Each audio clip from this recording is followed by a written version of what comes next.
October 19th, 1944.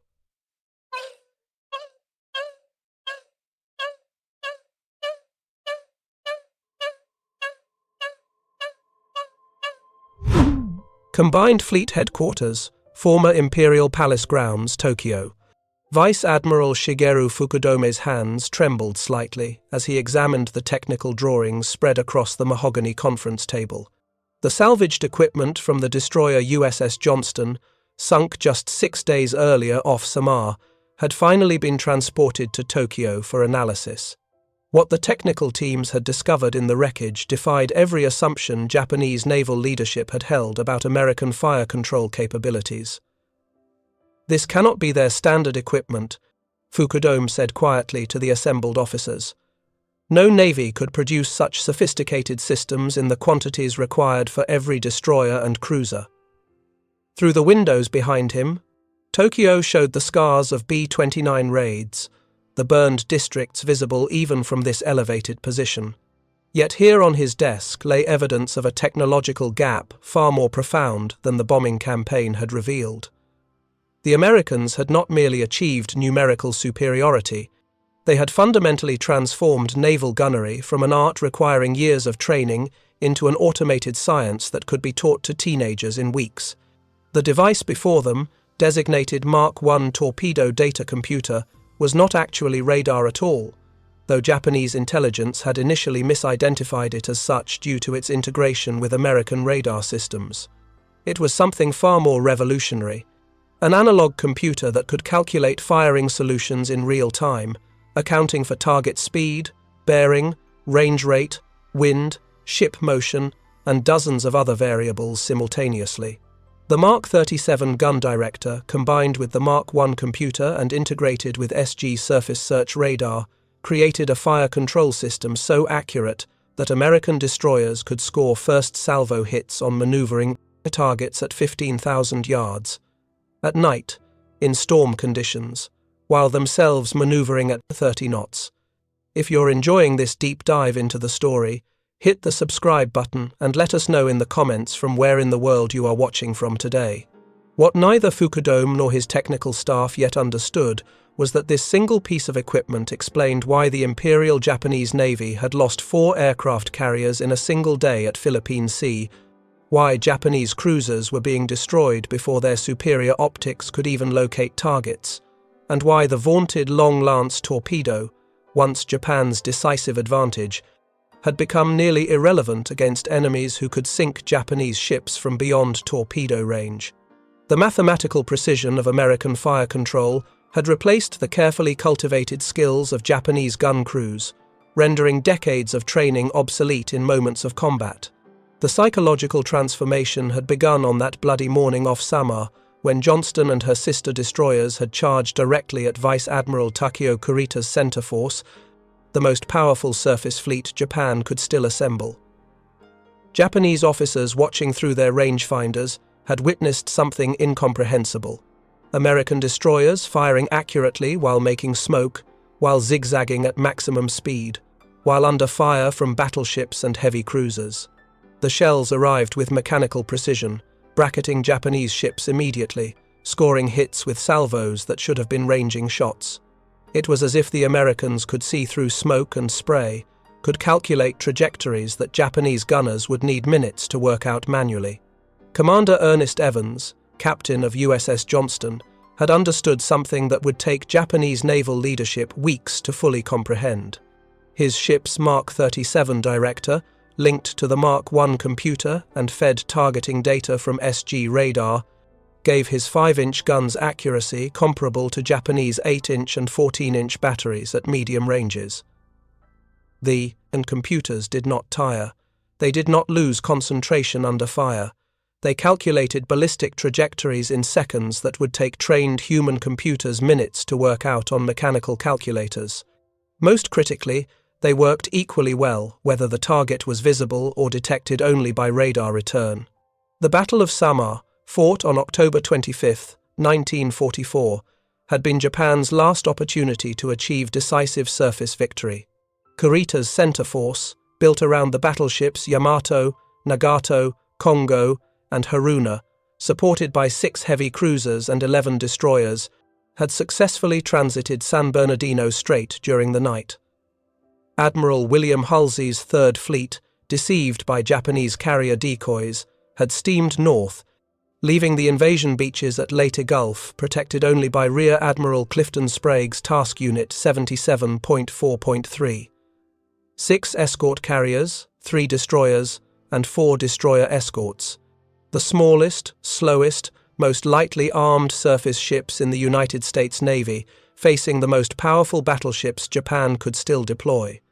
The mathematics should have been simple.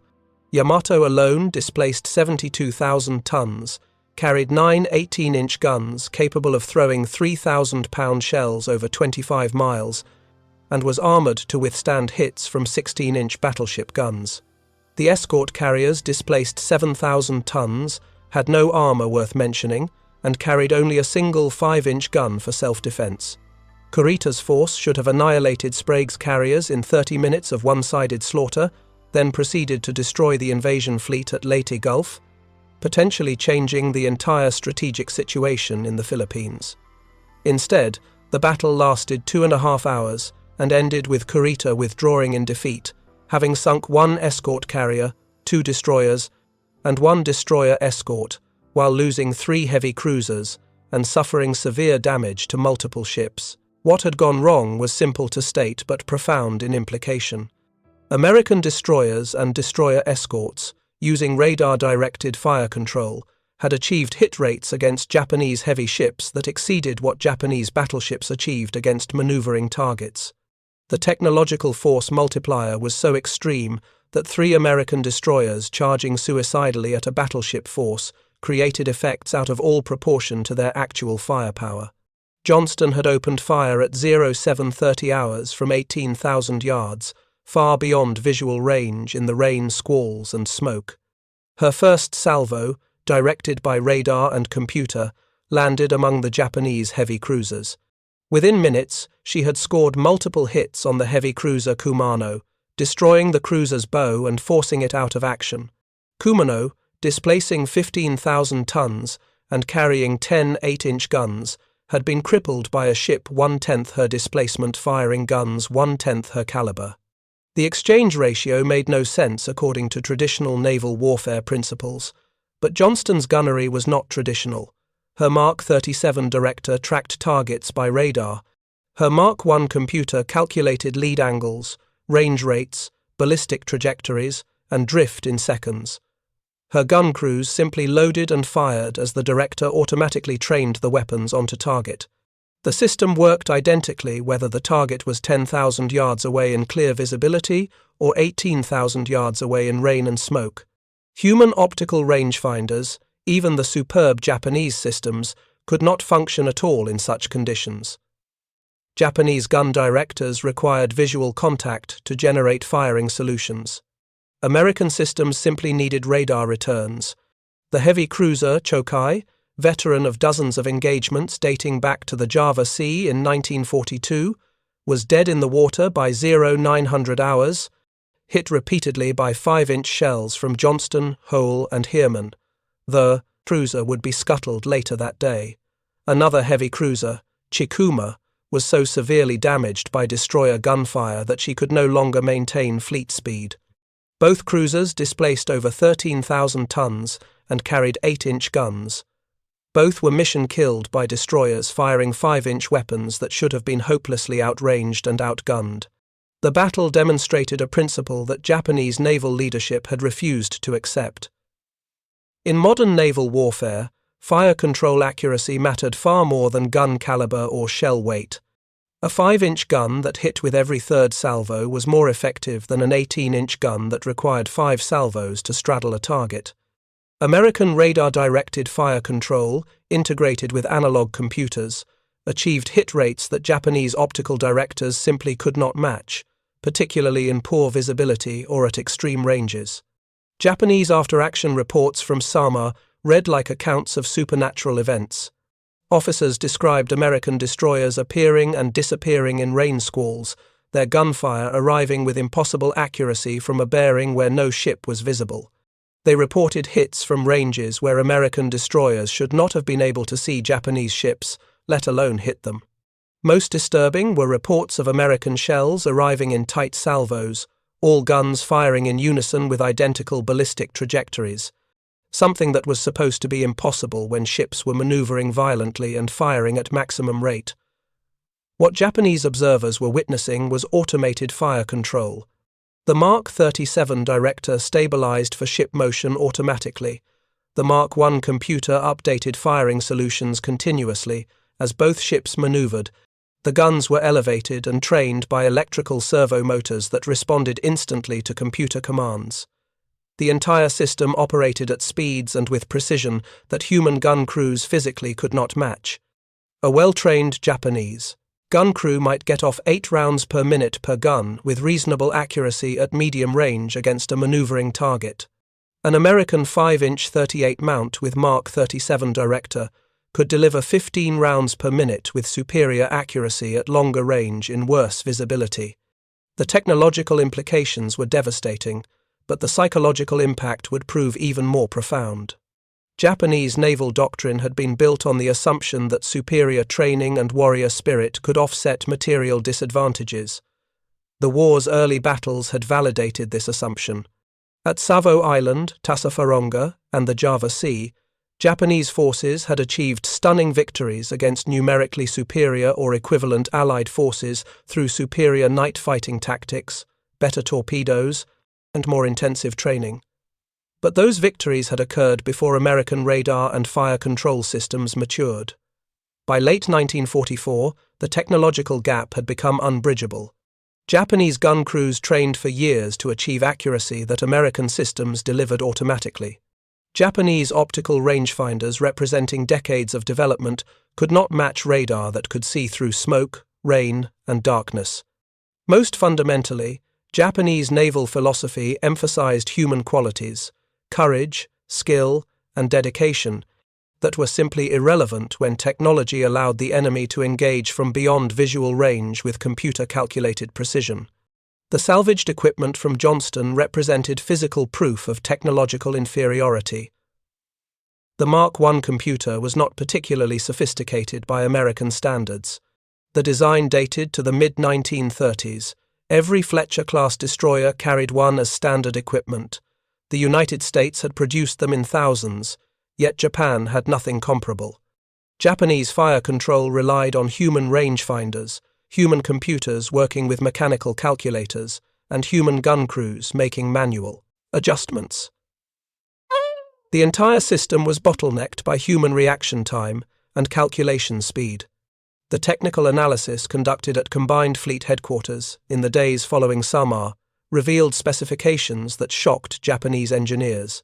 The Mark I torpedo data computer, despite its misleading name, was actually a general-purpose fire control computer adapted from submarine torpedo directors. It could solve the relative motion problem continuously, updating firing solutions 30 times per minute as target bearing, range, and speed changed. The device weighed approximately 300 pounds, contained approximately 25,000 precision-machined parts, and represented manufacturing capabilities Japan simply did not possess in 1944.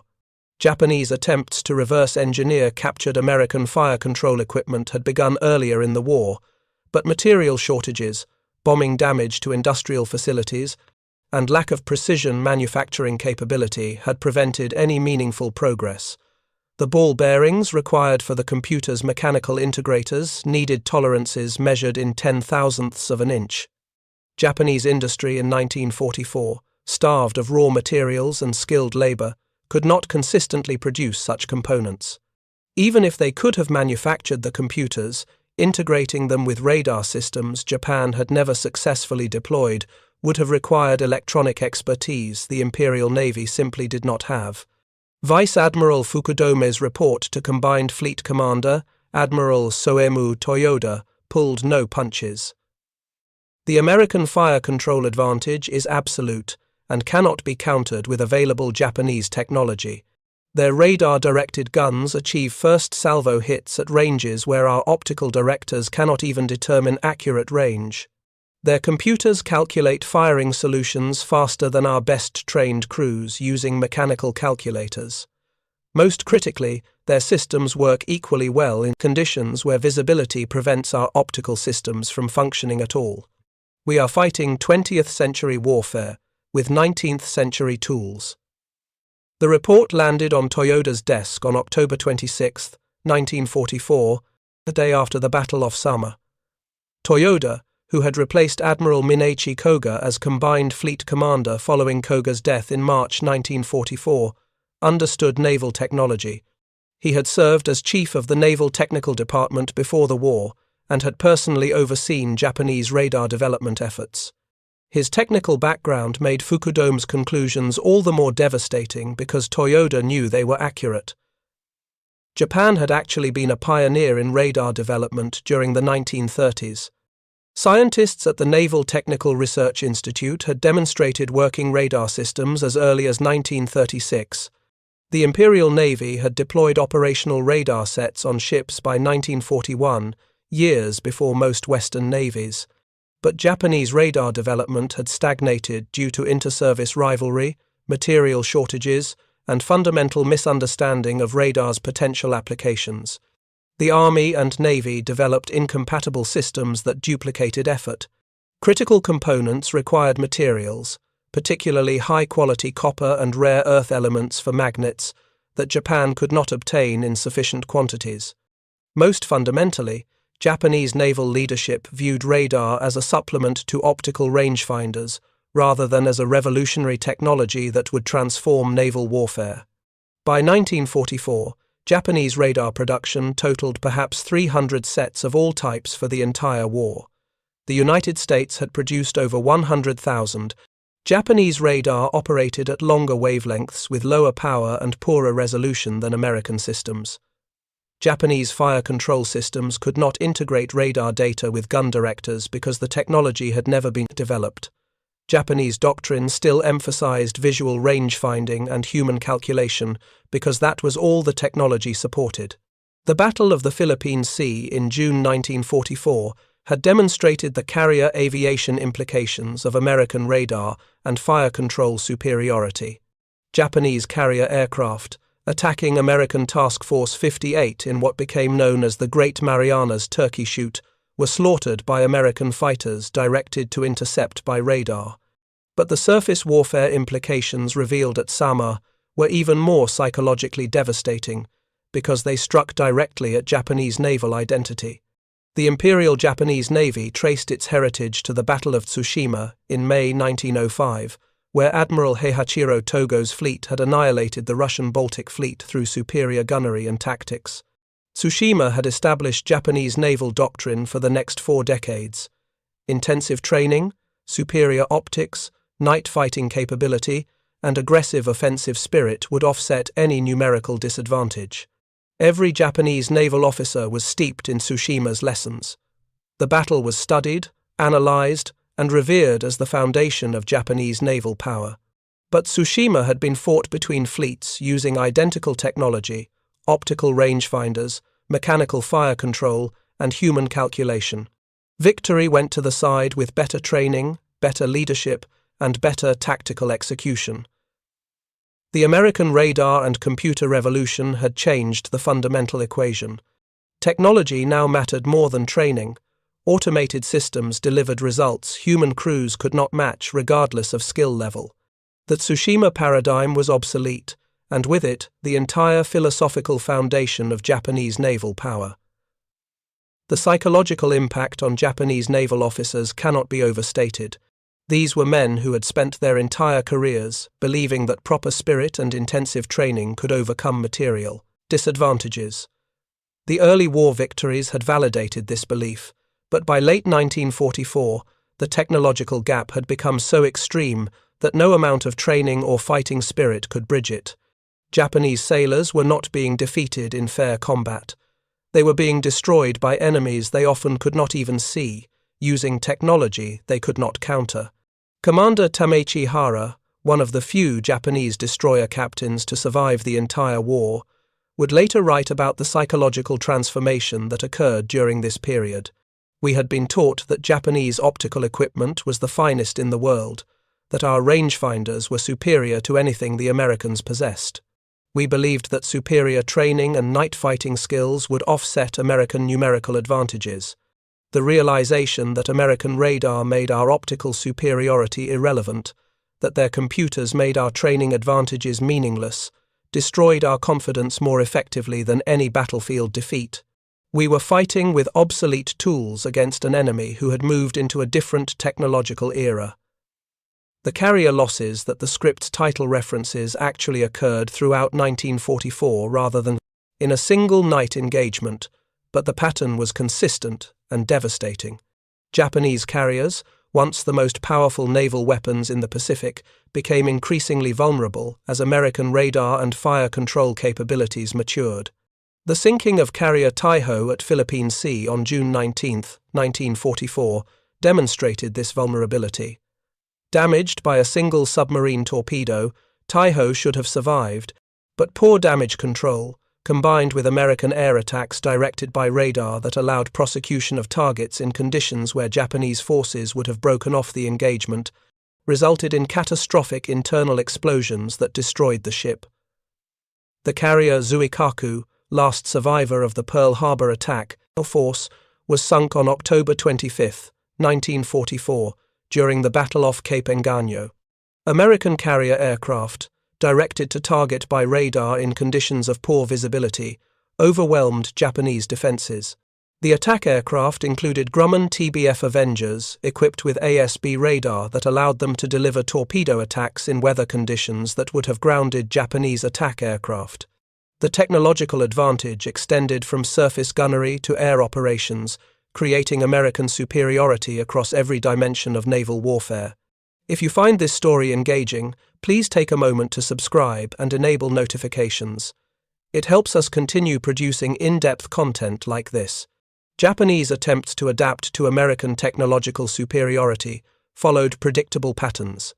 Unable to match American radar and fire control, Japanese doctrine shifted toward night attacks using superior torpedo weapons, the Type 93 Long Lance. But even this advantage evaporated as American radar capability matured. Destroyers equipped with SG surface search radar could detect torpedo wakes and maneuver to avoid them. More critically, American ships could engage Japanese destroyers before they reached torpedo launch range, using radar-directed gunfire in conditions where Japanese optical directors were useless. The night battle of Vella Gulf on August 6 through 7, 1943, had demonstrated this reversal of advantage. Commander Frederick Moosbrugger's 6 destroyers detected 4 Japanese destroyers at 23,000 yards using radar. The American force closed to optimal torpedo range while remaining undetected by Japanese lookouts. When the American torpedoes struck, 3 Japanese destroyers, Hagikaze, Arashi, and Kawakaze, were sunk within minutes. American casualties totaled 0. Not a single hit was scored on American ships. Japanese survivors reported that they never visually acquired the American force. This pattern, repeated throughout late 1943 and 1944, night engagements that should have favored Japanese night fighting expertise instead became American victories because radar eliminated the need for visual contact. The Long Lance torpedo, once Japan's decisive advantage, became increasingly irrelevant because American ships could sink Japanese destroyers before they could close to launch range. Japanese destroyer captains found themselves in an impossible tactical situation, needing to close to within 10,000 yards to launch torpedoes while facing enemy gunfire accurate to 15,000 yards or beyond.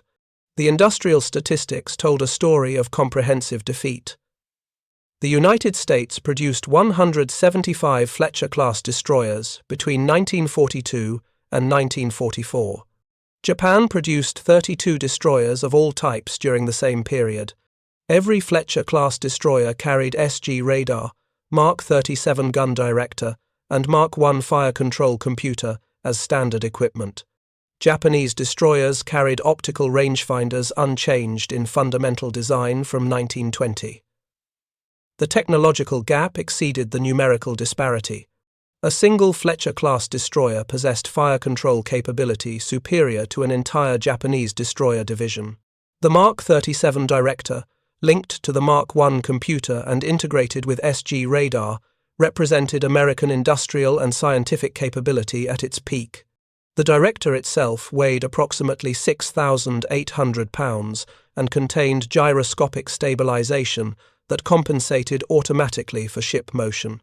The stabilization system kept the Director level within 1 degree regardless of how violently the ship maneuvered. Japanese optical directors had no comparable stabilization. Gun crews had to manually compensate for ship motion, a task that became increasingly difficult as sea state or maneuvering intensity increased. The Mark I computer solved the relative motion problem using mechanical integrators, gears, cams, and differentials arranged to perform continuous trigonometric calculations. Target bearing, range, and range rate from radar fed into the computer. Own ship course and speed from the ship's gyrocompass and pitometer log fed in. The computer continuously calculated the target's course and speed, then generated firing solutions for the main battery. The entire process, from radar detection to guns firing, could take as little as 30 seconds for a well-trained crew. Japanese fire control required several minutes to work up a firing solution using optical rangefinders and mechanical calculators, and the solution was valid only for the instant of calculation. Any maneuver by either ship required starting the calculation process over. The technical advantage American systems provided becomes clear when examining specific combat examples. During the Battle off Samar, USS Johnston engaged the battleship Congo at ranges between 14,000 and 18,000 yards. Johnston scored multiple hits with her 5-inch guns on a battleship that should have been virtually immune to destroyer gunfire. The hits caused no critical damage, but they disrupted Congo's fire control, forced evasive maneuvers, and contributed to the general confusion that led Kurita to withdraw. Japanese observers aboard Congo reported that American gunfire was arriving in tight salvos, all shells impacting within a small area, indicating fire control precision that was theoretically impossible at such ranges in the poor visibility conditions. What Japanese observers were witnessing was the difference between human fire control and automated fire control. Japanese gun crews were highly trained and motivated, but they were still human. They were tired. They made calculation errors under stress. They could not continuously update firing solutions while the ship maneuvered violently under enemy fire. The Mark 37 and Mark I system did not tire. It did not make arithmetic errors. It updated continuously, regardless of conditions. The servo motors that trained and elevated the guns responded instantly to computer commands with mechanical precision no human gun crew could match. The psychological documentation from Japanese naval personnel, captured during and after the Battle off Samar, provides compelling evidence of the fire control advantage's impact. Interrogation reports from survivors of heavy cruisers Chokai, Chikuma, and Suzuya consistently describe American destroyer gunfire as impossibly accurate given the ranges, visibility conditions, and the fact that American ships were maneuvering at high speed while making smoke. Japanese officers trained to evaluate naval gunnery knew that what they were witnessing should not have been possible with visual fire control. The conclusion that Americans possessed some form of automated fire control became inescapable. Lieutenant Commander Shigeru Nishino, gunnery officer aboard the heavy cruiser Chokai, survived his ship's sinking and was captured by American forces 2 days later. His interrogation at Fleet Intelligence Headquarters in Pearl Harbor, conducted in late November 1944, provided detailed testimony about Japanese understanding of American fire control capabilities. The interrogation transcripts, declassified in 1983, reveal the profound psychological impact of technological inferiority.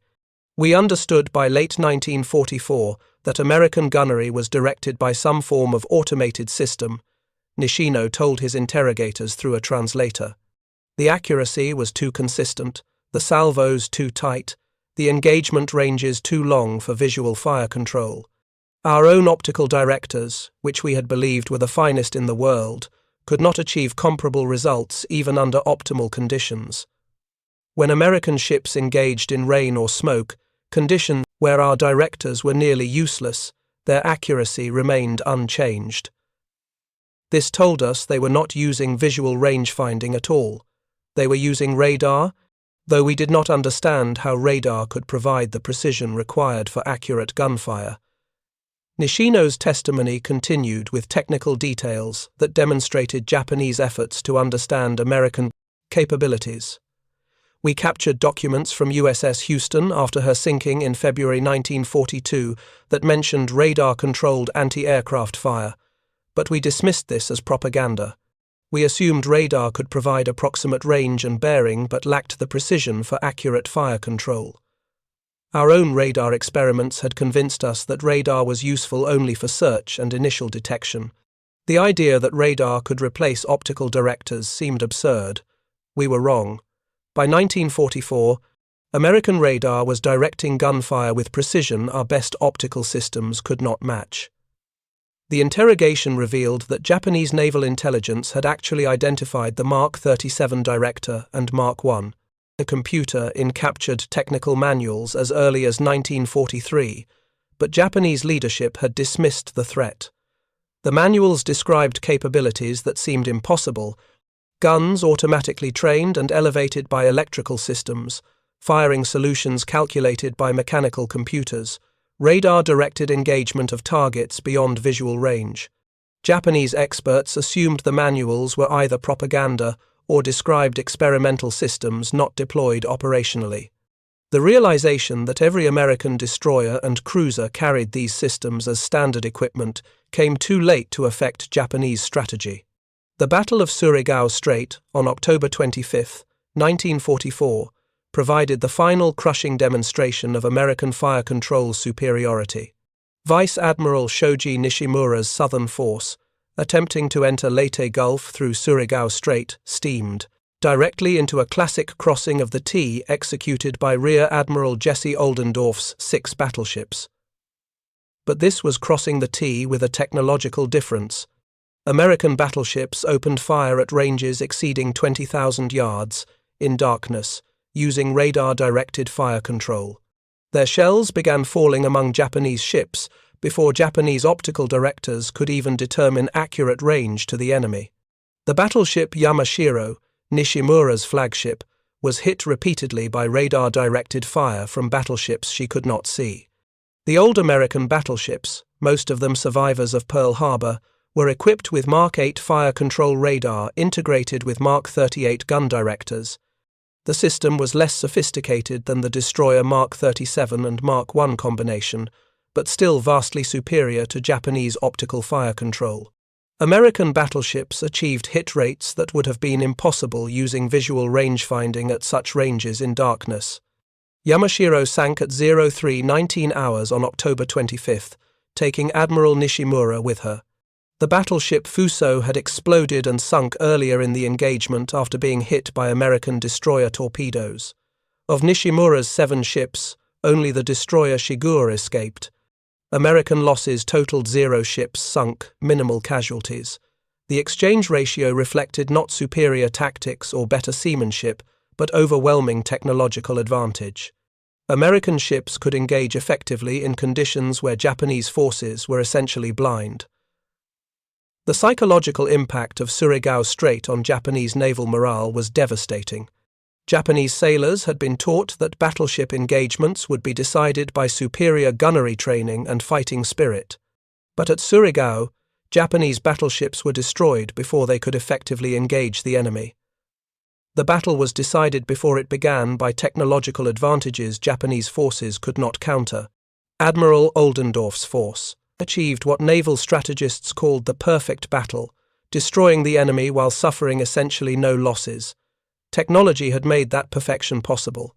The captured equipment from Johnston and other American ships sunk during the Philippines campaign underwent intensive analysis throughout late 1944 at Japanese naval technical facilities in Yokosuka, Kure, and Sasebo. Teams of engineers attempted to reverse engineer the fire control computers, but the task proved impossible given Japanese industrial capabilities in late 1944. The precision machining required for the computer's mechanical integrators exceeded Japanese manufacturing tolerances.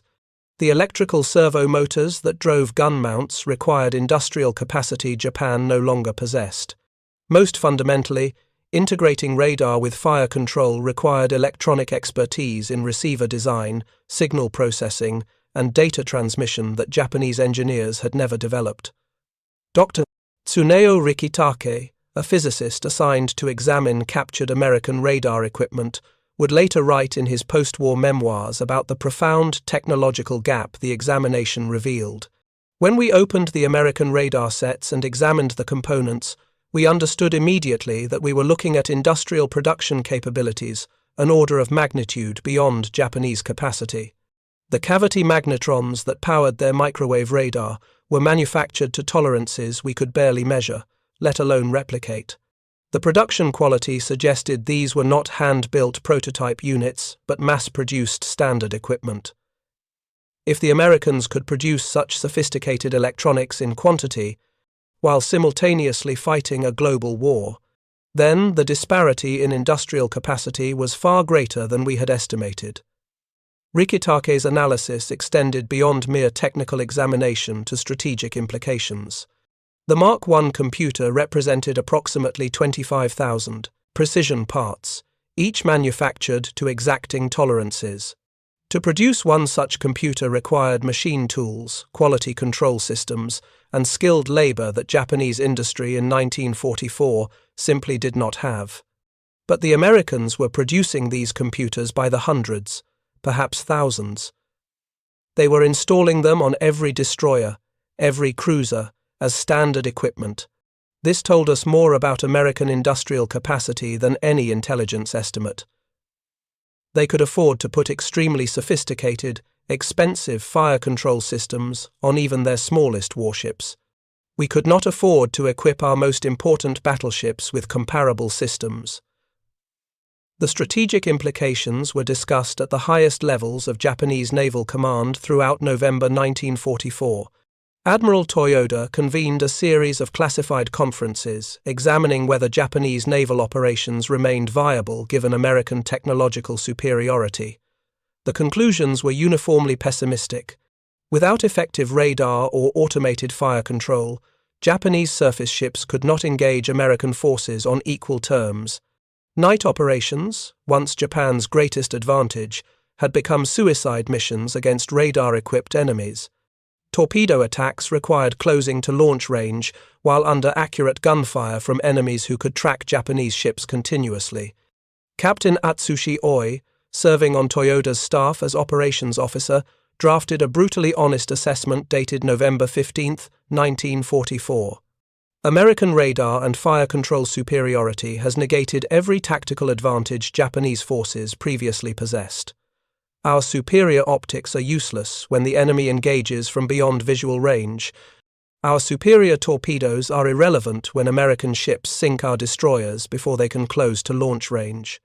Our intensive training in night combat provides no advantage when American radar functions equally well in darkness and daylight. Most critically, we have no countermeasures and no means of developing effective countermeasures given current industrial capacity and available technology. The conclusion is inescapable. Japanese surface forces cannot achieve tactical parity with American forces regardless of numerical strength or tactical execution. Technology has rendered our entire surface fleet obsolete. Oi's report was classified top secret and shown only to the most senior naval leadership. The conclusions were too devastating for general distribution. If word spread through the fleet that senior staff officers believed Japanese surface forces were technologically obsolete, morale would collapse completely. The report was filed and never formally distributed, but its conclusions informed Japanese naval strategy for the remainder of the war.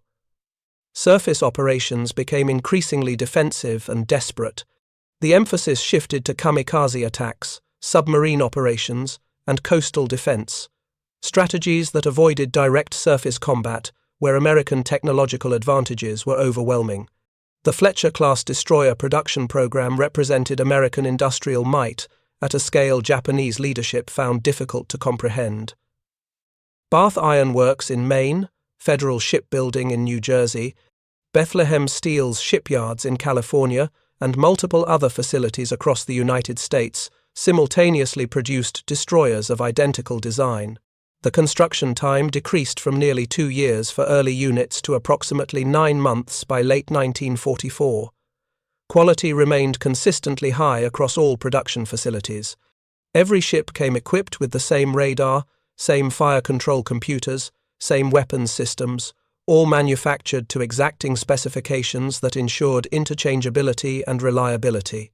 Japan's shipbuilding capacity, by contrast, had collapsed under American submarine and air attacks. The destruction of merchant shipping had created critical shortages of raw materials. Bombing had damaged shipyard facilities. Skilled labor had been drafted into military service. By late 1944, Japan was producing perhaps 2 destroyers per month across all shipyards, compared to American production of 15 to 20 destroyers monthly. Even if Japanese ships had possessed technological parity, the numerical disparity would have been overwhelming. Combined with American technological superiority, the situation was hopeless. The examination of captured American equipment also revealed the depth of Anglo-American technological cooperation. The cavity magnetron at the heart of American radar systems was a British invention, transferred to the United States through the Tizard mission in September 1940. The Americans had taken the British invention and mass-produced it with industrial efficiency British factories could not match. The resulting radar systems equipped British and American forces throughout the war, creating integrated Allied technological superiority that neither nation could have achieved alone. Japanese forces had captured British radar equipment in the Pacific Campaign's early months, including sophisticated systems in Singapore and other locations. But Japanese engineers had been unable to reverse engineer the cavity magnetron, lacking both the theoretical understanding of microwave physics and the manufacturing capability to produce the precision components required. The captured equipment sat in laboratories, examined but not understood, while American and British forces deployed tens of thousands of radar sets operationally. The contrast between Allied technological cooperation and Japanese isolation became increasingly apparent during the war's final year. Germany had developed advanced radar and fire control systems, but Nazi-Japanese technological exchange was minimal. The vast distances, different operational requirements, and mutual distrust prevented meaningful cooperation. Japan fought, increasingly alone against enemies who shared technology freely and coordinated research and development across multiple nations.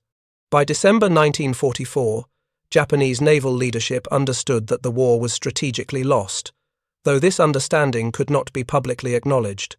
The Philippines campaign had demonstrated that American forces possessed overwhelming technological, numerical, and industrial advantages across every dimension of warfare. Japanese surface forces could no longer contest American naval dominance. The home islands would soon face direct invasion, and Japan lacked the means to prevent it. The captured fire control computer from USS Johnston sat in a laboratory at Yokosuka Naval Arsenal through the war's final months, examined repeatedly by Japanese engineers seeking some means of replicating its capabilities. The examination produced detailed technical drawings, comprehensive reports analyzing its operating principles, and recommendations for Japanese fire control improvements. None of it mattered. The industrial capacity required to produce such systems no longer existed. The raw materials were unavailable. The expertise had never been developed. The examination revealed how thoroughly Japan had lost the technological race, but it could not change the outcome. Vice Admiral Fukudome survived the war and would later serve in the post-war Maritime Self-Defense Force. In interviews conducted during the 1960s, he reflected on the moment of realization when examining captured American fire control equipment. We had known intellectually that American industrial capacity exceeded Japanese capacity. We understood that they could produce more ships, more aircraft, more weapons than we could. But examining their fire control systems made the disparity concrete and personal. This was not mass production of simple weapons.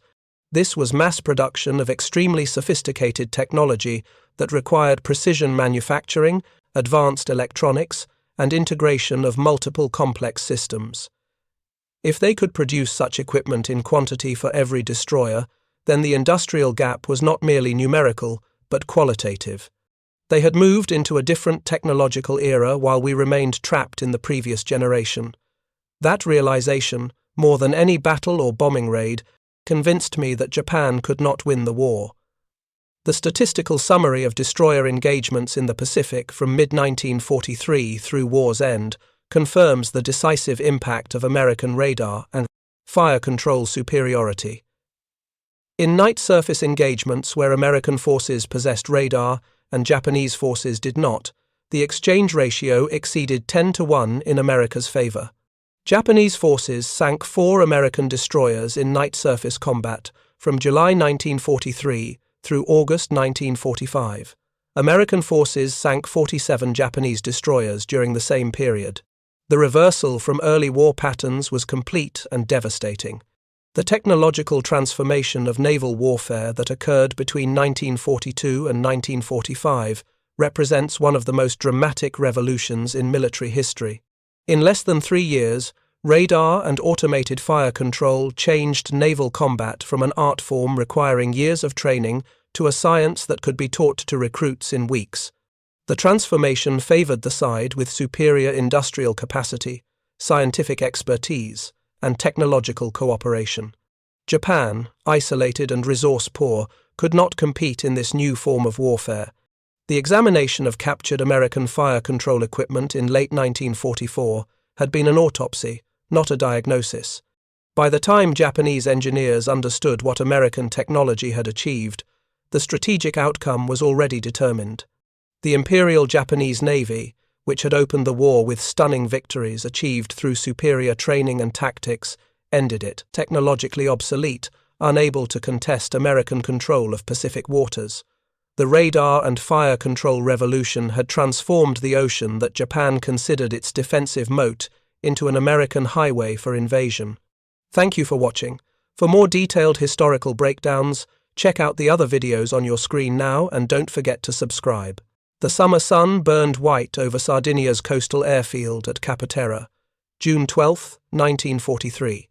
Ground crews watched a twin-boomed silhouette descend through the Mediterranean haze, its distinctive form unmistakable even at a distance. The Lockheed P-38 Lightning touched down smoothly on Italian soil, its American star still visible beneath a thin coating of dust. The pilot climbed from his cockpit, disoriented, reaching for his compass. 30 degrees off course, a navigation error that would rewrite what Axis engineers believed possible about American aviation technology. If you're enjoying this deep dive into the story, hit the subscribe button and let us know in the comments from where in the world you are watching from today. Within hours, Colonel Angelo Tondi, chief test pilot for the Regia Aeronautica's experimental center at Guidonia, received urgent orders.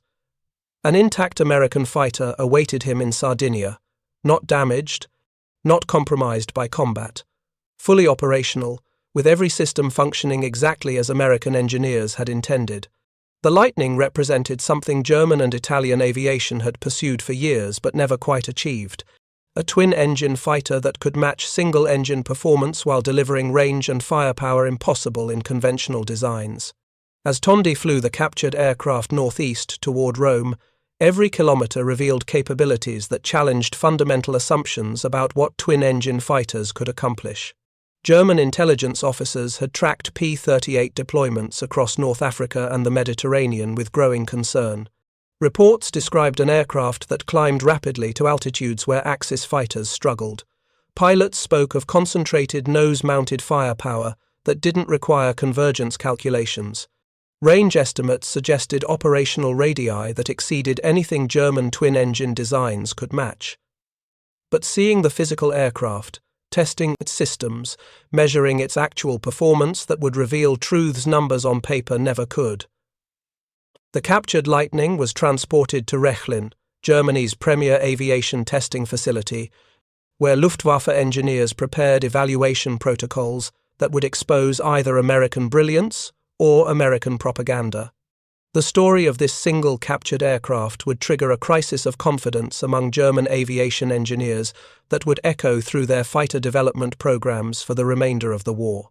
The mathematics of twin-engine fighter design were about to be rewritten, not through superior firepower or armor thickness, but through turbo-supercharger technology and automotive engineering principles Germany had never successfully mastered. Rechlin Proving Ground, Brandenburg, Germany.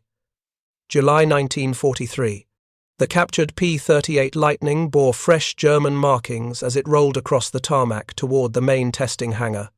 Test pilots and engineers gathered with notebooks, cameras, and measuring instruments, documenting every detail of this prize from the Mediterranean theater. The Luftwaffe Testing Center at Rechlin, located approximately 100 kilometers northwest of Berlin, served as Germany's primary evaluation facility for both German and captured Allied equipment. Here, methodical engineers measured, tested, and analyzed everything from control surface deflection to fuel consumption rates, documenting their findings in exhaustive technical reports that circulated through Wehrmacht technical branches and the Reich Air Ministry. The P-38 Lightning represented the culmination of American pursuit of twin-engine fighter design philosophy fundamentally different from German approaches. Where Germany built twin-engine fighters as tactical compromises, accepting reduced maneuverability for increased range and firepower, American designers at Lockheed had pursued something more ambitious, a twin-engine aircraft that wouldn't compromise fighter performance. German twin-engine fighter development had followed a predictable path. The Messerschmitt Bf 1-10, introduced in 1937, embodied Hermann Göring's vision of a heavily armed Zerstörer destroyer that would escort bombers deep into enemy territory and sweep opposing fighters from the sky. Early prototypes achieved speeds exceeding 500 km per hour, faster than contemporary Bf 109 single-engine fighters. The Bf 1-10's maximum speed of approximately 336 miles per hour impressed Luftwaffe leadership initially. Twin Daimler-Benz DB601 engines provided adequate power. Armament proved devastating. 4 7.92 mm machine guns plus 220 mm cannons in the nose, supplemented by a defensive machine gun for the radio operator. Range exceeded single-engine fighters by substantial margins, but combat revealed fatal limitations. The Battle of Britain exposed the Bf 1-10's poor maneuverability. British Spitfires and Hurricanes, lighter and more agile, slaughtered German Zerstörer formations. On August 15, 1940, nearly 30 Bf 1-10s fell in a single day. Losses mounted so rapidly that Göring ordered the type withdrawn from daylight escort duties after just months of operations. The Messerschmitt Me 2-10, developed as a Bf 1-10 replacement, encountered even worse problems. Design flaws caused catastrophic handling characteristics. Test pilots reported the aircraft snaked through the air unpredictably. Stalls whipped into uncontrollable spins. The second prototype crashed when its pilot couldn't recover from a spin, killing him. 16 prototypes and 94 pre-production examples attempted to resolve the problems. Nothing worked. Yet the Reich Air Ministry, desperate to replace aging Bf 1-10s, ordered full production anyway in early 1941. The predictable disaster forced continued reliance on the obsolete Bf 1-10 design. The Me 4-10, a substantially redesigned Me 2-10 variant, finally achieved acceptable flight characteristics by 1944. Maximum speed reached approximately 390 miles per hour. 50 mph, faster than the Bf 1-10, but by then, Allied air superiority rendered any German twin-engine day fighter increasingly vulnerable to swarms of P-51 Mustangs and P-47 Thunderbolts. German engineers understood twin-engine fighter theory perfectly well. They possessed extensive scientific knowledge and sophisticated aerodynamic understanding. What they lacked was the specific technological solution that made the American P-38 fundamentally different: turbo-supercharger technology that maintained engine power at high altitudes where German engines gasped for oxygen. The P-38's development began with a February 1937 specification from the United States Army Air Corps. Requirements seemed impossible: achieve 360 mph at 20,000 feet, climb to that altitude in 6 minutes, carry heavy armament, and operate at long range. Contemporary single-engine designs couldn't meet those parameters. Kelly Johnson, a 27-year-old engineer at Lockheed, calculated that only a twin-engine configuration could generate sufficient power while maintaining the required speed and altitude performance. Johnson's radical design featured twin booms housing Allison V-17-10 liquid-cooled engines, with the pilot seated in a central nacelle. This configuration allowed nose-mounted armament, 450 caliber machine guns, plus one 20 cannon that fired in parallel streams without requiring convergence adjustments. The critical innovation appeared deceptively simple.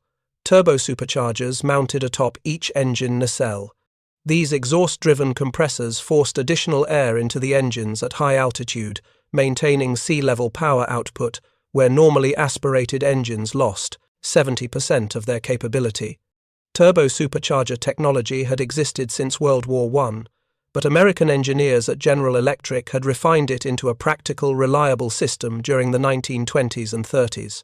The technology required substantial development. Exhaust temperatures exceeded 1,000 degrees Fahrenheit. Bearing materials had to withstand extreme thermal stress. Control systems needed precise regulation. German engineers had experimented with turbo-superchargers, but abandoned the effort due to manufacturing difficulties. The BMW 801T engine, tested in limited numbers aboard Ju-88 reconnaissance aircraft, represented Germany's only operational turbo-supercharged power plant. Complexity exceeded German industrial capacity during wartime conditions. American industry, by contrast, had mature automotive and aviation sectors, with decades of experience in mass-producing complex mechanical systems. General Electric supplied turbo-superchargers for B-17 bombers, B-24 bombers, and P-38 fighters by the thousands, achieving remarkable consistency and reliability. The XP-38 prototype first flew in January 1939. Test pilot Lieutenant Ben Kelsey immediately recognized extraordinary potential. On February 11th, he attempted a transcontinental speed record, covering the distance from California to New York in 7 hours and 48 minutes, then crashed on approach to Mitchell Field due to carburetor icing. Despite the crash, performance data proved the design sound. Development continued through numerous variants addressing specific operational challenges. Early models suffered compressibility problems in high-speed dives. Shock waves forming over wings made elevators uncontrollable. Engineers developed electrically powered dive flaps that disrupted the shock waves, solving the problem by late 1944. Counter-rotating propellers eliminated torque, effects that plagued single-engine fighters. Tricycle landing gear provided excellent ground handling. The distinctive twin-boom configuration proved aerodynamically efficient while providing structural strength and ample internal volume for fuel, equipment, and turbo-supercharger installations.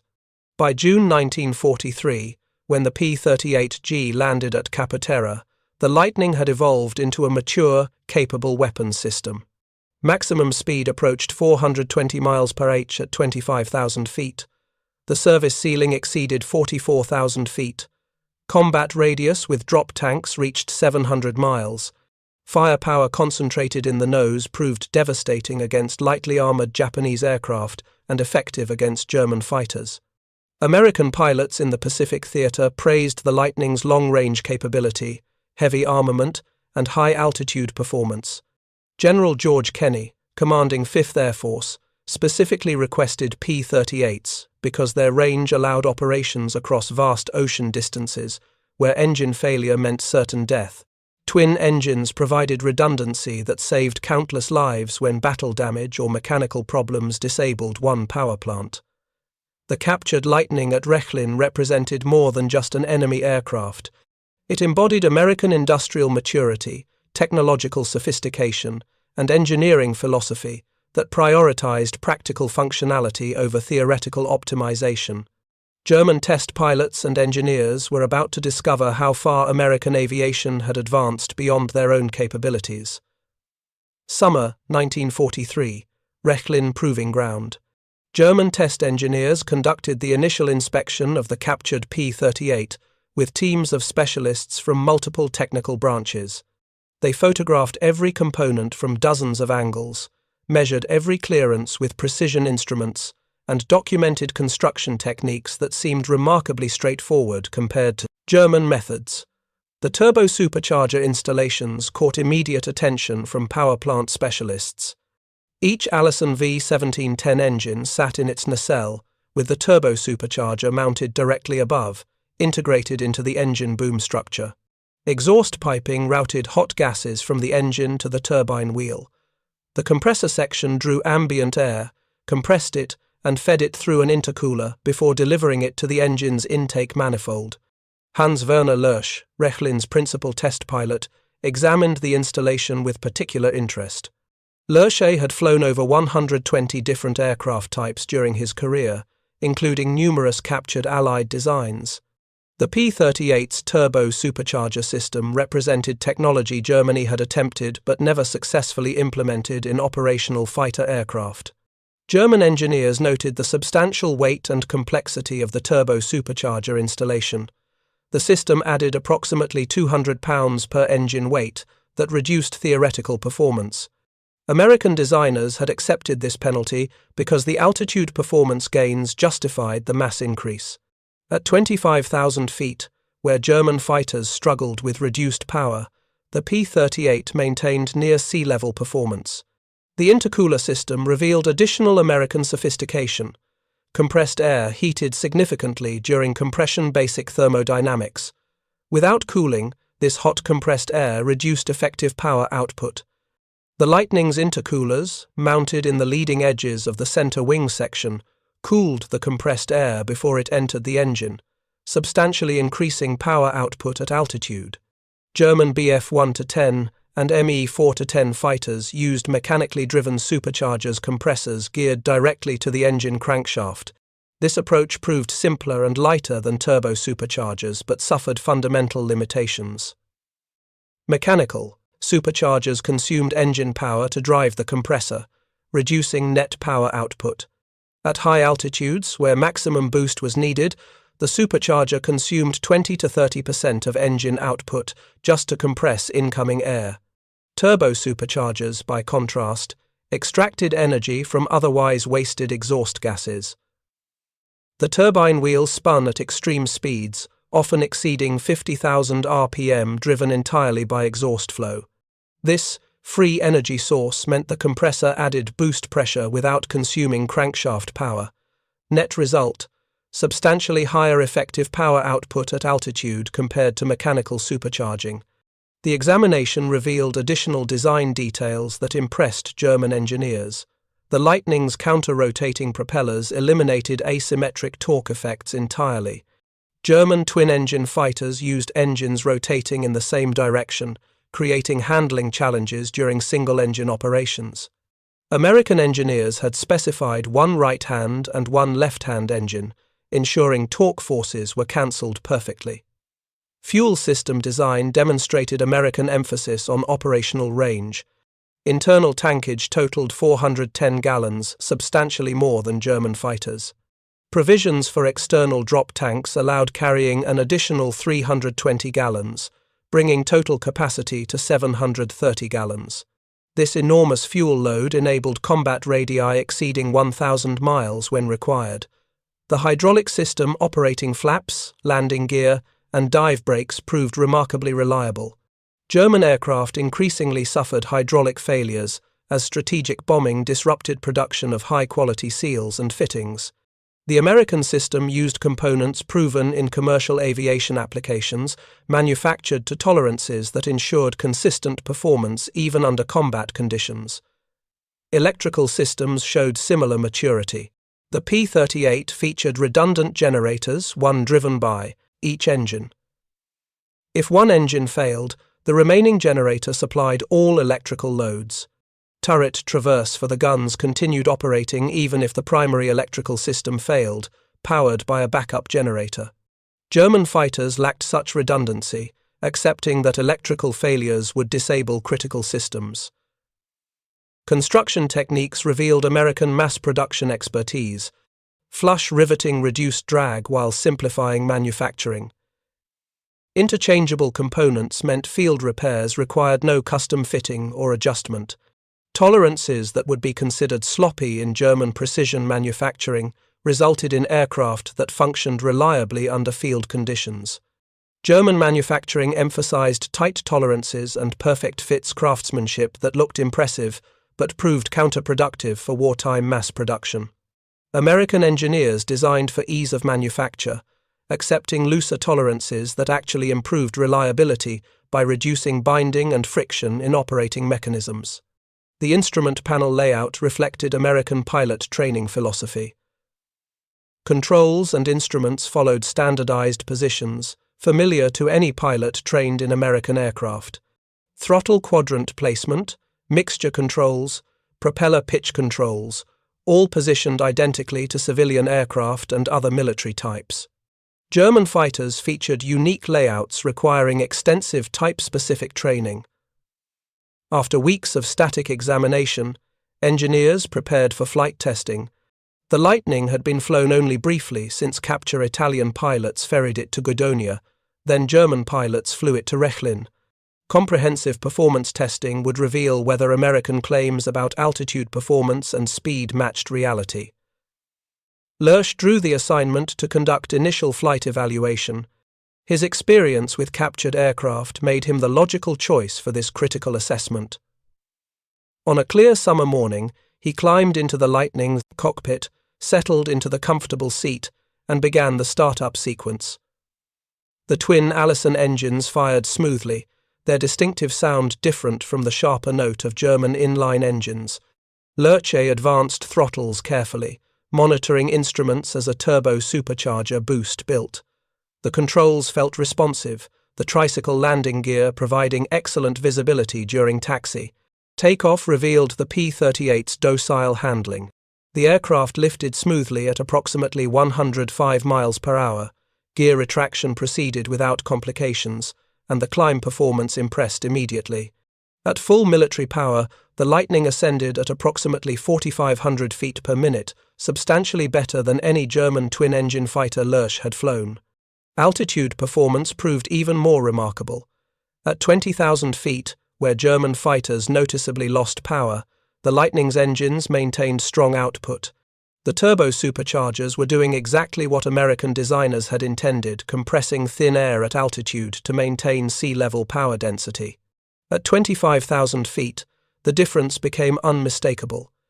Bf 1-10 fighters at this altitude struggled with reduced power, sluggish acceleration, and compromised climb rate. The P-38 felt almost as powerful as at sea level. Lerche could maintain 400 miles per hour indicated airspeed with reasonable throttle settings.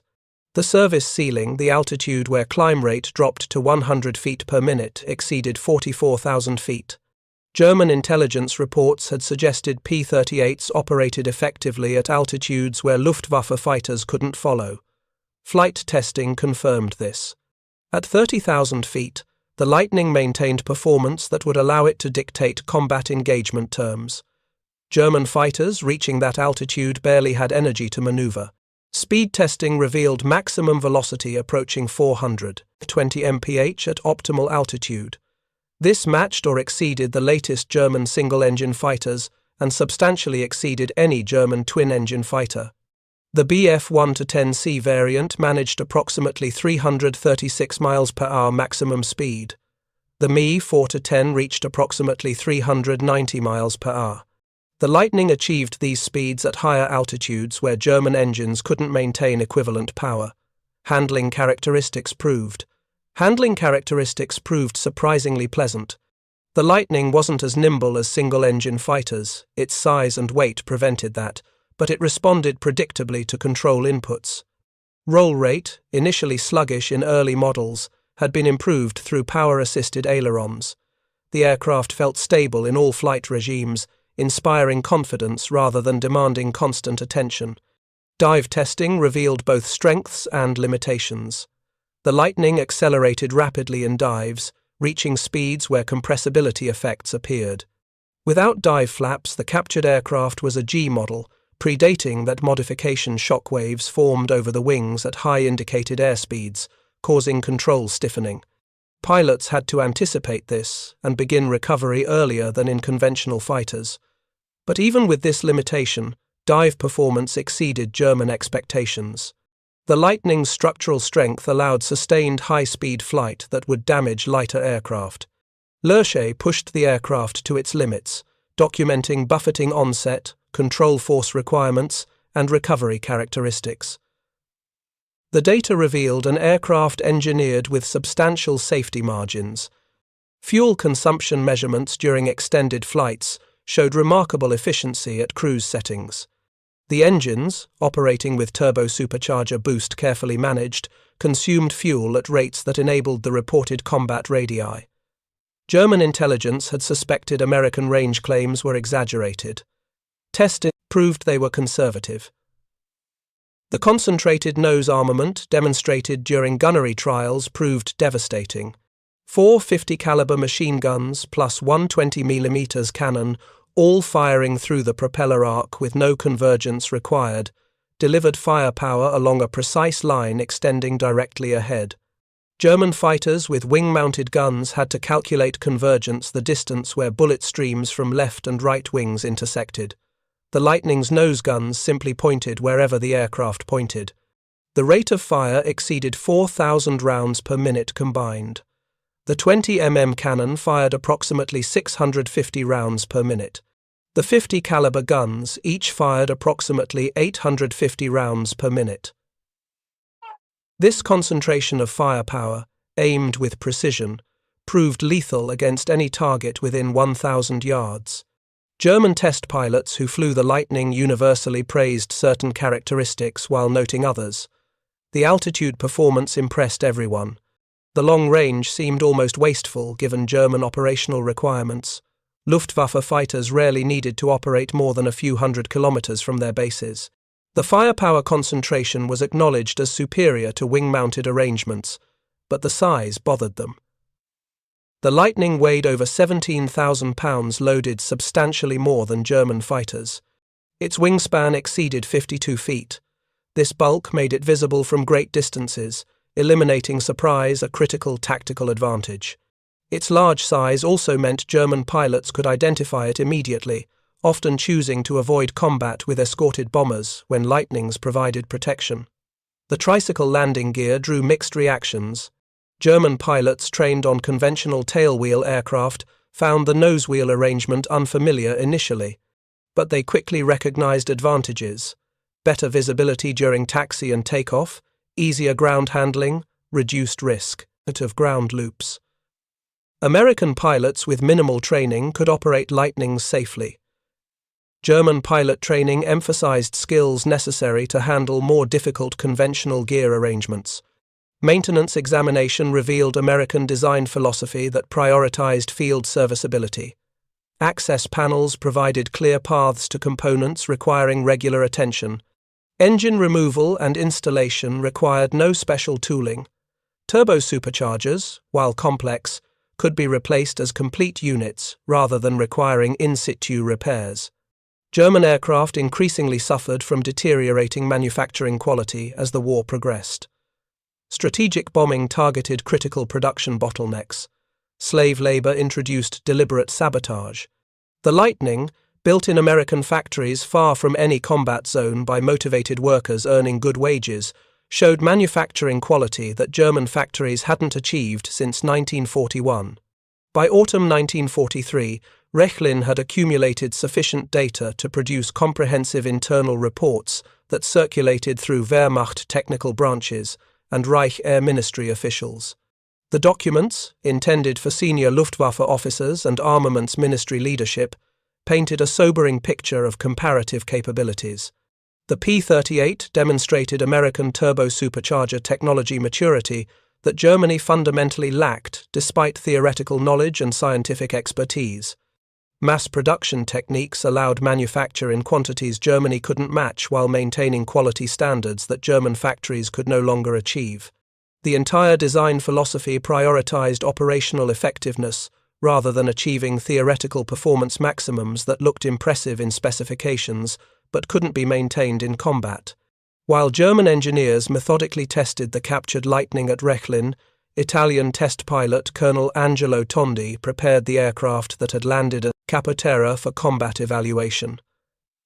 Italian fuel proved too corrosive for the Lightning's tanks. American aviation gasoline had different chemical properties limiting flight time. But Tondi was determined to test the fighter's capabilities against its former comrades. August 11th, 1943, 1100 hours. Tondi took off from Guidonia in the captured P-38, accompanied by a Macchi C-205 Veltro fighter flown by Captain Franco Bonato. Radar stations reported approximately 50 American B-17 flying fortresses returning from bombing the railroad yards at Terni in Umbria. The Lightning's distinctive silhouette allowed Tondi to approach the bomber formation without immediate challenge. American gunners, seeing the familiar twin-boom shape, hesitated those critical few seconds before recognizing the Italian markings. By then, Tondi had closed to firing range. The concentrated firepower proved as devastating as German tests had predicted. Tondi's first burst struck B-17F serial number 42-3307, commanded by Lieutenant Joseph Geipel. The bomber, nicknamed Bonnie Sue, staggered under the impact. Fire erupted from one engine. The aircraft fell from formation as 6 crewmen bailed out. The fortress crashed into the Mediterranean off Torvajanica near Rome. Tondi pressed his attack, damaging a second B-17, serial number 42-30093, severely enough to force an emergency landing in the Tunisian desert, approximately 10 kilometers east of Saint-Donat. The crew survived but lost their aircraft. This single combat sortie demonstrated what German and Italian engineers had discovered through testing. The P-38 could be devastatingly effective when flown by experienced pilots under favorable conditions. The high-altitude performance, concentrated firepower, and speed advantage allowed Tondi to attack and escape before American escort fighters could intervene. But it was also the Lightning's final combat mission in Italian service. The corrosive fuel issue couldn't be resolved. Spare parts didn't exist. American aviation gasoline chemistry differed fundamentally from Italian and German fuel specifications. Within days, the aircraft was grounded permanently. The brief combat demonstration had proven the point German testing had already established. American twin-engine fighter design had achieved performance levels. Axis powers couldn't match with their current technology and industrial capacity. The fundamental technology gap centered on turbo-supercharger development and implementation. German engineers understood the theory perfectly. Exhaust-driven turbines spinning compressor wheels to force additional air into engines at altitude. The physics were straightforward. German universities taught the principles. German scientists published papers on thermodynamic efficiency and compressor aerodynamics. But understanding theory and implementing practical, reliable hardware proved entirely different challenges. Turbo-supercharger development required solving numerous engineering problems simultaneously. Turbine wheels had to withstand extreme temperatures and rotational speeds while maintaining precise balance. Bearings needed special materials and lubrication systems that functioned at temperatures exceeding 1000 degrees Fahrenheit. Control systems must regulate boost pressure automatically across varying altitude and throttle conditions. General Electric had solved these problems through decades of methodical development work, funded initially by the United States Army Air Service during the 1920s. Early turbo-superchargers proved unreliable, suffering bearing failures and turbine wheel fractures. But American industry possessed the metallurgical expertise, precision manufacturing capability, and testing infrastructure to iterate through multiple design improvements.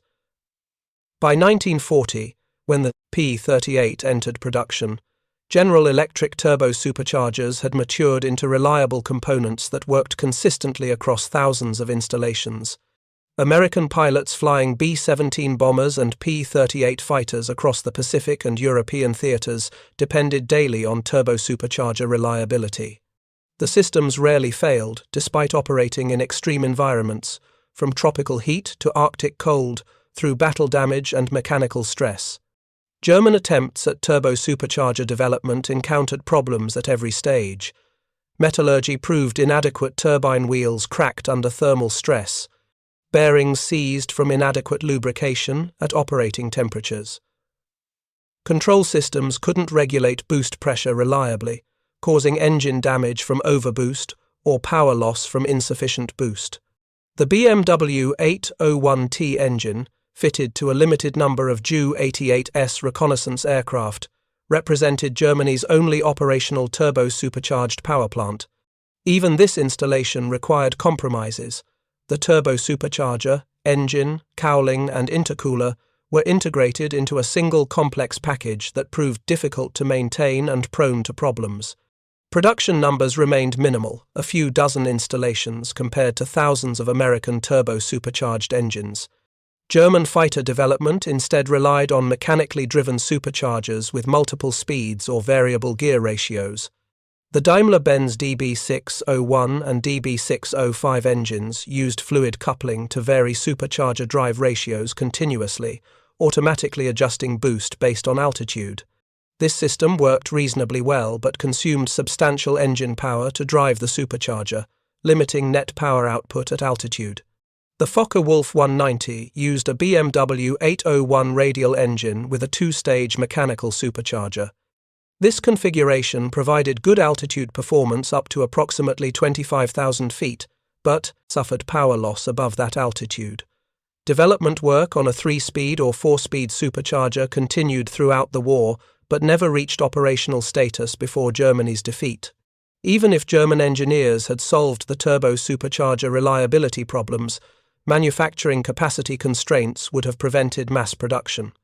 Turbo-superchargers required precision castings, special alloy turbine wheels, high-temperature bearings, and complex control mechanisms. German industry, stretched to breaking point supplying conventional weapons, couldn't absorb additional production complexity. Strategic bombing compounded these problems.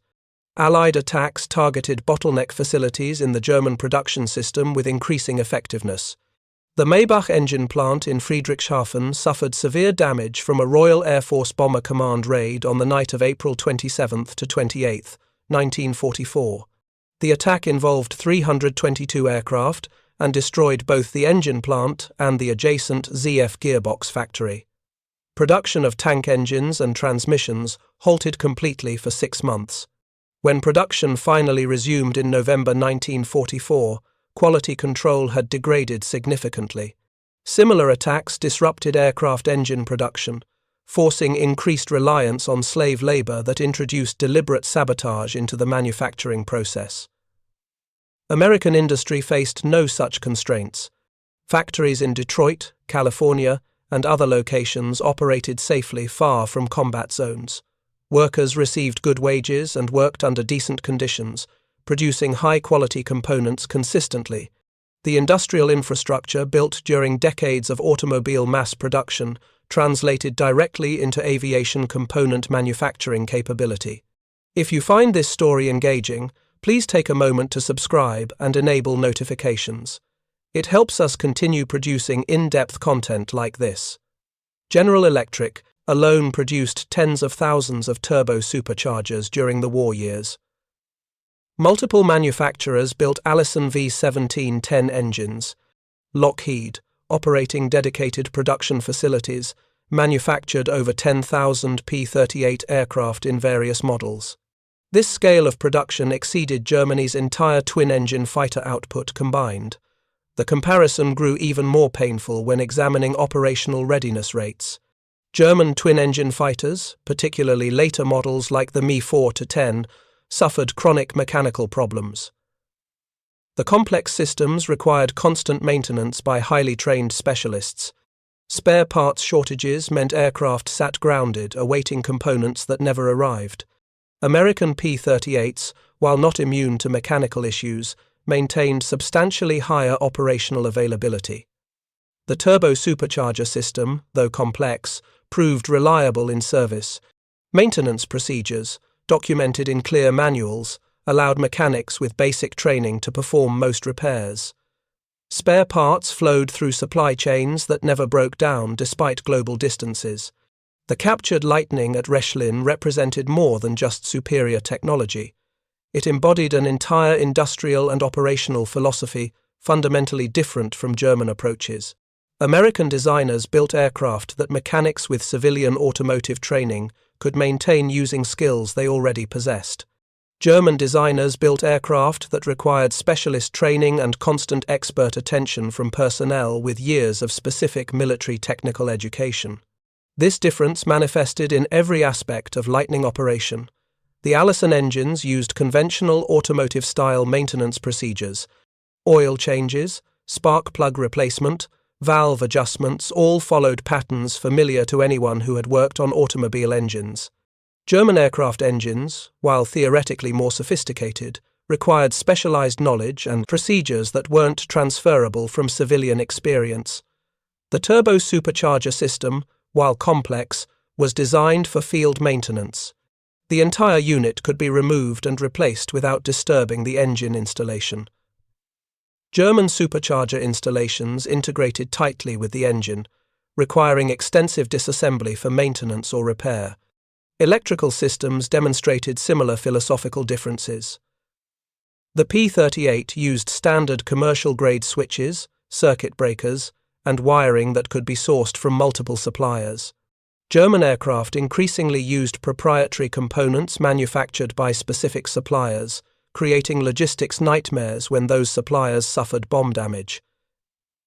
Even simple details revealed the difference. American pilots received heated flight suits powered by the aircraft's electrical system, allowing comfortable operation at extreme altitudes where temperatures dropped to -40 degrees or colder. German pilots relied on bulky electrically heated suits that often malfunctioned or simply endured the cold, which degraded combat effectiveness. The Lightning's cockpit heating system worked reliably, drawing engine heat through a simple exhaust shroud arrangement. German fighters suffered chronic heating problems, leaving pilots dangerously cold during high-altitude operations over the Reich.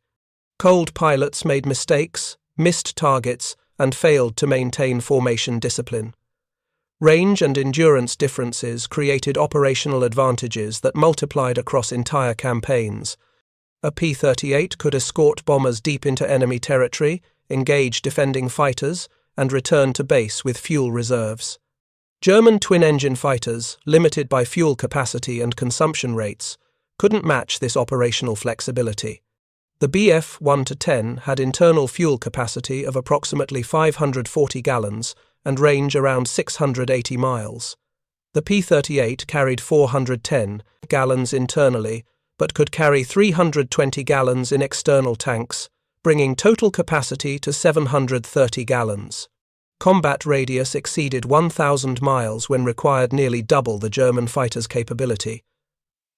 This range advantage meant American fighters could strike targets German defenses couldn't adequately protect. Industrial facilities, airfields, transportation networks all became vulnerable to attacks from distances where German fighters couldn't intercept effectively.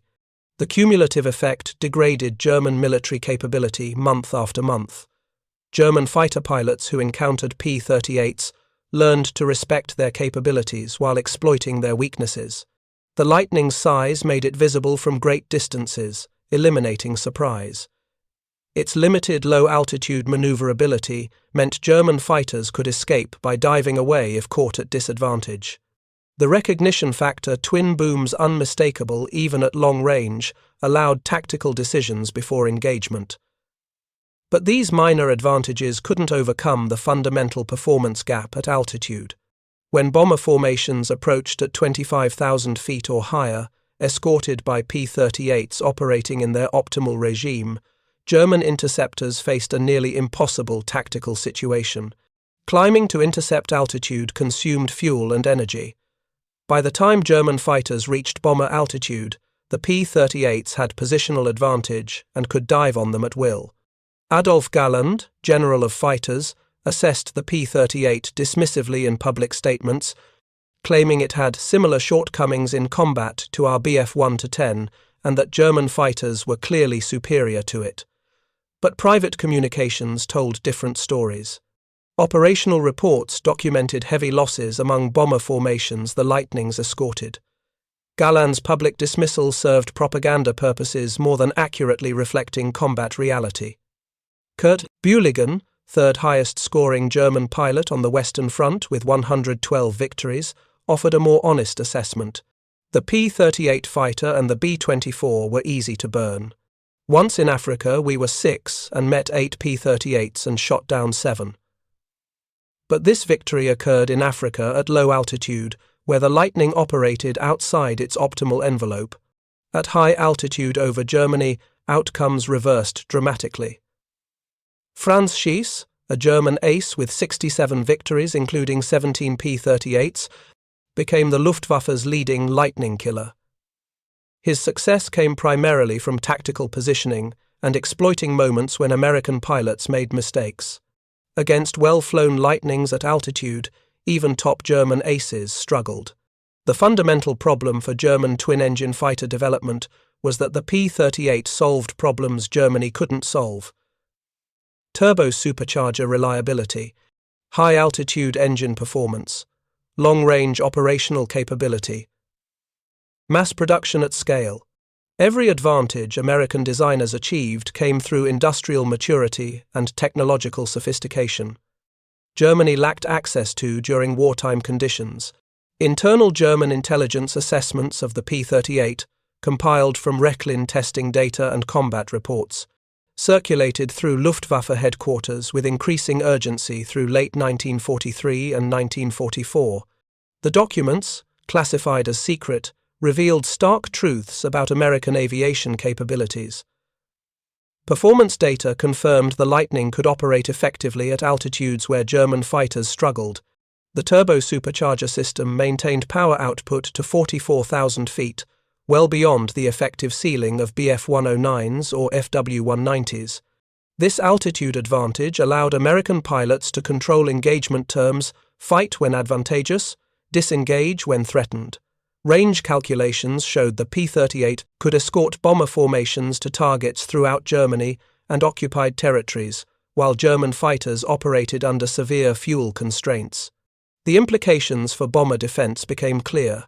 No target in the Reich lay beyond range of American escort fighters. Firepower concentration assessments noted the nose-mounted armament's deadly accuracy. German fighters with wing-mounted guns required complex lead calculations and convergence considerations. The Lightning pilot simply pointed his aircraft at the target and fired. Hit probability increased substantially, particularly against maneuvering targets. Reliability data proved most troubling. The captured aircraft had flown dozens of test flights without significant mechanical failures. Engine operation proved consistent. Turbo-superchargers functioned reliably across the entire performance envelope. Control systems worked without adjustment. This reliability stood in stark contrast to German twin-engine fighters that required constant maintenance and suffered chronic component failures. Manufacturing quality analysis revealed construction techniques that enabled mass production while maintaining high standards. Flush riveting reduced drag and simplified assembly. Interchangeable components meant no custom fitting required. Tolerances, while looser than German precision standards, proved functionally superior by reducing binding and friction in operating mechanisms. The reports concluded that American industrial capacity and technological maturity exceeded German capabilities by margins that couldn't be overcome through tactical innovation or pilot skill alone. The P-38 represented not just a superior aircraft design but an entirely superior industrial system that could produce reliable, effective weapons at scales Germany couldn't match. These assessments circulated to senior Luftwaffe leadership, including Galland, to Reich Air Ministry officials, including Reichsmarschall Göring, and to armaments, ministry personnel under Albert Speer. The response proved typically German. Acknowledge the problem, order development of countermeasures, then watch as industrial reality prevented implementation of proposed solutions. Proposals emerged for German turbo-supercharged fighters. The Blome and Voss BV-155, designed specifically for extreme high-altitude interception, incorporated a turbo-supercharged Daimler-Benz engine. Development continued through 1944, but production never commenced before war's end. Even if the design had reached operational status, manufacturing capacity couldn't have supported meaningful numbers. The Dornier Du 335 push-pull fighter represented another attempt at achieving P-38 level performance through unconventional design. Twin engines, one in the nose, one in the tail, drove contra-rotating propellers through a complex driveshaft arrangement. The configuration promised excellent performance with minimal drag. Prototypes flew impressively, reaching speeds exceeding 450 miles per hour. But development delays, manufacturing complexity, and materials shortages prevented meaningful production. By the time a handful reached operational units in early 1945, Allied air superiority rendered any German fighter increasingly irrelevant, regardless of performance. The fundamental problem remained unsolvable. Germany couldn't develop, produce, and field weapons systems matching American technological sophistication while simultaneously fighting a losing war on multiple fronts against enemies with superior industrial capacity. The captured P-38 at Rechlin proved this beyond any reasonable doubt. By mid-1944, the performance gap between American and German aviation had widened to levels that tactical skill couldn't overcome. American fighters, P-38s, P-47s, and especially P-51, Mustangs operated over Germany with near impunity. German fighter production struggled to replace losses while fuel shortages grounded aircraft that did reach operational units. The P-38's role evolved as the war progressed. In Europe, the type transitioned increasingly to fighter-bomber missions, using its heavy payload capacity and accurate bombing to strike ground targets. The arrival of P-51 Mustangs, with even longer range and better high-altitude performance, pushed Lightnings into tactical rather than strategic escort roles. But in the Pacific theater, the P-38 remained supreme. Its range proved essential for operations across vast ocean distances. Its reliability saved pilots when battle damage or mechanical problems disabled one engine. The remaining engine could bring them home across hundreds of miles of open water. Its firepower devastated lightly armored Japanese aircraft. Richard Bong and Thomas Maguire, America's top two fighter aces with 40 and 38 victories respectively, both flew P-38s exclusively. Their success demonstrated what properly trained pilots could achieve with the Lightning's capabilities. Both exploited altitude advantage, concentrated firepower, and energy tactics that maximized the aircraft's strengths while avoiding its weaknesses. Japanese pilots learned to fear the distinctive twin-boom silhouette. The sound of P-38 engines became associated with devastating attacks that Japanese fighters couldn't prevent. Jiro Horikoshi, designer of the legendary Zero fighter, wrote that the peculiar sound of the P-38's twin engines became both familiar and hated by the Japanese all across the South Pacific. German use of captured Allied aircraft through special unit, Kampfgeschwader 200, included attempts to obtain P-38s for evaluation and deception operations. Few fell into German hands intact. The aircraft's ruggedness meant most combat losses involved catastrophic structural failure rather than forced landings. The handful that reached German testing facilities underwent the same thorough evaluation as the Lightning captured in Sardinia. Each examination reached identical conclusions. The P-38 represented American technological and industrial superiority Germany couldn't match. The turbo-supercharger system remained the critical advantage, reliable high-altitude power that German engines couldn't achieve. Every other aspect of the design reflected mature engineering and manufacturing capability that the German wartime industry no longer possessed. The story of the captured P-38 Lightning, tested at Rechlin and flown briefly in Italian service, represents one of the great industrial disparities of World War II. German engineers, working within an industrial system that prioritized theoretical sophistication over practical reliability, produced twin-engine fighters that looked impressive on paper but failed in sustained combat operations. American engineers, applying decades of automotive and aviation manufacturing experience to military requirements, produced aircraft that lacked theoretical sophistication in many areas but worked reliably under conditions that defeated German equipment. In aerial warfare, as in most military operations, the weapon that functions when needed beats the weapon that might be theoretically superior if it could reach the battlefield and complete its mission. The P-38 Lightning functioned. It climbed to altitudes where German fighters couldn't follow effectively. It escorted bombers across distances German fighters couldn't match. It delivered concentrated firepower with accuracy German wing-mounted arrangements couldn't achieve.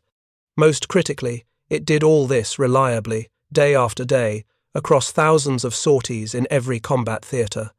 German twin-engine fighters, by contrast, struggled with chronic reliability problems, limited altitude performance, inadequate range, and manufacturing quality that degraded continuously as the war progressed. The Bf 1-10, obsolete by 1940 but forced to soldier on through war's end, represented German inability to field effective replacements. The Me 4-10, finally achieving acceptable flight characteristics by 1944, arrived too late and in insufficient numbers to impact outcomes. Post-war analysis by American and British intelligence organizations confirmed what German testing at Rechlin had revealed. Systematic examination of captured German aircraft found mechanical design flaws, manufacturing shortcuts, and quality degradation that reflected industrial collapse. The obsession with individual aircraft superiority and impressive specifications had blinded German leadership to the critical importance of reliability, maintainability, and industrial sustainability. The lessons learned through Rechlin testing directly influenced post-war German aviation development. When the Federal Republic of Germany began developing the Leopard 1 main battle tank and other military equipment in the 1950s, designers consciously emphasized reliability and maintainability over pure performance specifications. They studied American engineering principles, the same principles that made the P-38 successful, and deliberately applied them to military vehicle development. The Northrop F-89 Scorpion, developed in the late 1940s as the first jet-powered all-weather interceptor, borrowed conceptual elements from the P-38's twin-boom configuration. While entirely different aerodynamically, the design showed that Lockheed's unconventional approach had proven viable and worth exploring with jet propulsion. The captured P-38 Lightning at Rechlin, with its turbo-superchargers providing reliable high-altitude performance and its systems functioning consistently under test conditions, represented tangible proof that industrial maturity and sound engineering principles based on practical experience mattered more than theoretical technical sophistication pursued without regard to manufacturing reality. German aviation designers pursued advanced specifications because they believed superior technology could overcome material disadvantages and numerical inferiority. They were wrong.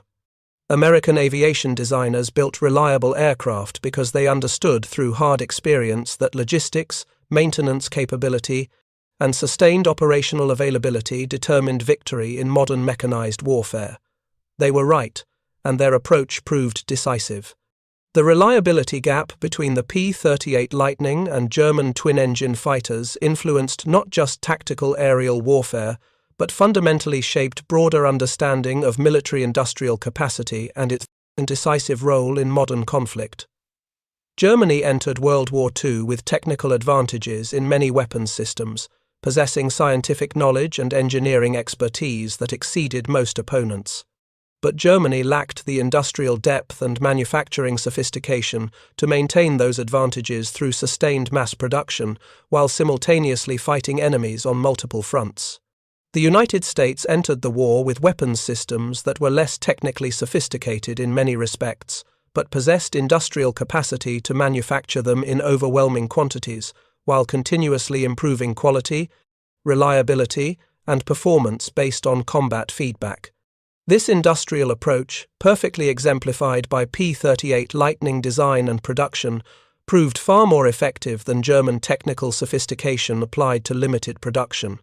The United States produced over 10,000 P-38 fighters of all models, more than Germany's total production of Bf 1-10, Me 2-10, and Me 4-10 twin-engine fighters combined. American industry simultaneously produced enormous quantities of every other weapon type, supplied allies lend-lease, and maintained the highest standard of living among all combatant nations. This economic performance, impossible for Germany to match even before strategic bombing intensified, decided the war's outcome as certainly as any battle. The mathematics proved simple and brutally clear when examined objectively. A P-38 Lightning that reliably reached the battlefield and fought effectively was infinitely more valuable than a theoretical German superfighter that broke down before engaging the enemy or required 3 days of maintenance for every day of operations. An fighter squadron with 80% of its aircraft operational could execute missions that a squadron with 40% operational aircraft simply couldn't attempt. Reliability wasn't just a convenience factor or secondary consideration. It was the foundation of operational effectiveness, determining whether aviation units could execute their assigned missions. German twin-engine fighters consistently failed this fundamental test throughout the war. American Lightnings consistently passed it. Rechlin testing had proven this beyond any reasonable doubt by mid-1943, even as German commanders continued deploying aircraft that looked fearsome and possessed impressive specifications, but couldn't be relied upon to function when needed most. The P-38 Lightning didn't win World War II through technical superiority in firepower or armor protection. It won through industrial superiority expressed as mechanical reliability, consistent availability, and ease of maintenance. German engineers at Rechlin understood this by mid-1943, based on their exhaustive testing. They wrote detailed reports documenting their findings. They tested the evidence repeatedly with scientific rigor. They reached the correct conclusions about American advantages, but understanding a problem and solving it are fundamentally different challenges. German industry lacked the capacity to retool production around reliability principles, while simultaneously fighting a losing war on multiple fronts against enemies with superior resources.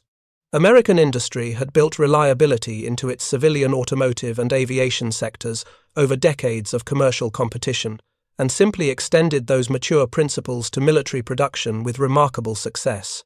The captured Lightning, that single aircraft that landed at Capo Terra through navigation error in June 1943, told the entire story through its mechanical reliability and consistent performance.